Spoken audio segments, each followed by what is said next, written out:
I found them to be really powerful. I said them out loud on my way to the tube this morning. I do it every day.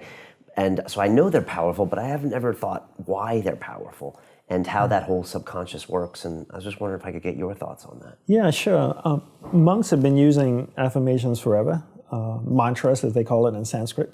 We use these beats to chant on, and a lot of times people say these are prayer beats, but we actually, yeah, you could say they're prayer beats, but we're actually more like affirmation or mantra beats. So we use these to actually program our subconscious. So as we chant on each beat, we chant an affirmation. I am happy, or I'm confident.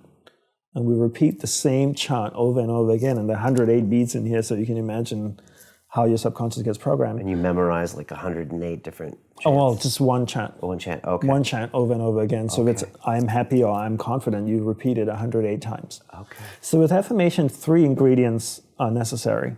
Concise choice of positive words, clear visualization, and a corresponding feeling.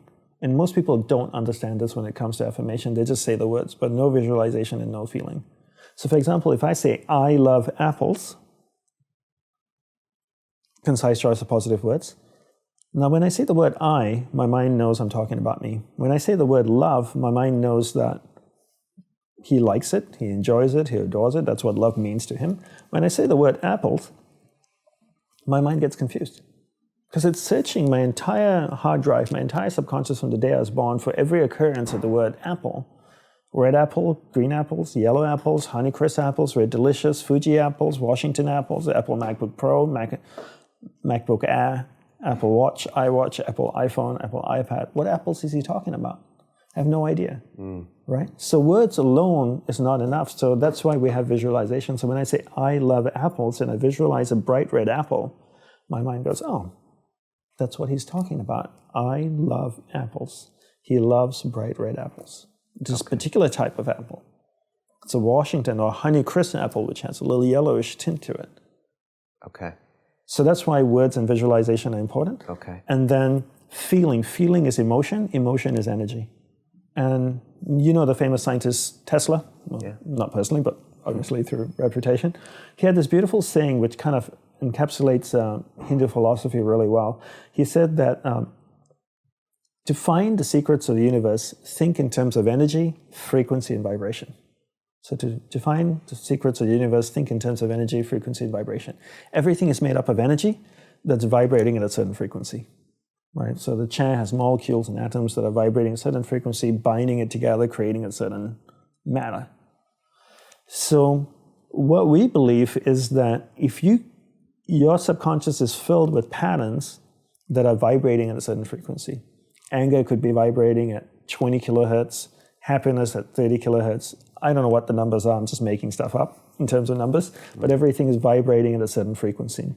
And if you can go into your subconscious and create a pattern, infuse it with energy that's vibrating at a certain frequency, you can attract things of a similar nature to it. So if I go into my subconscious, I repeat an affirmation which has a concise choice of positive words, clear visualization, I infuse a feeling into it. What does it feel like, right? And it starts to vibrate in my subconscious with that frequency. Now it attracts anything of a similar vibration or similar frequency towards it.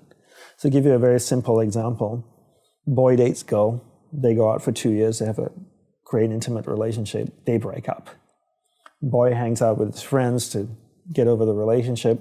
The girl does, chocolate, shopping, wine therapy with her girlfriends for 6 months, finally says, I'm over him. She starts dating again. Who does she attract into her life? Quite often a similar guy. Different person, but with the same vibration. Same type of person. I've had so many people come up to me, boys and girls, say, I keep attracting the same type of person into my life. Common thing I hear all the time. Why? Because John dates Sue. They have 2 years of a relationship. Sue has vibrations that are emotional experiences that are vibrating at the frequency of John in her subconscious. They break up. Those experiences are still vibrating at the frequency of John in her subconscious. Now she goes to date. Who does she attract? Another John named Peter of a similar frequency. And that just happens. So energy doesn't know how to discriminate between what's good for you and what's not good for you. It's just energy.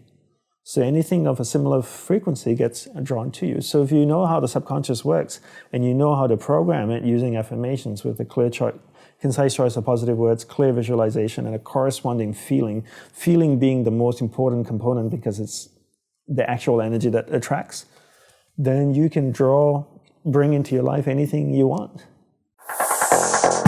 Continue watching this fascinating conversation for free by clicking on the link below to visit our website, learn from the best minds in the world, and connect with a community of passionate people building the best versions of themselves.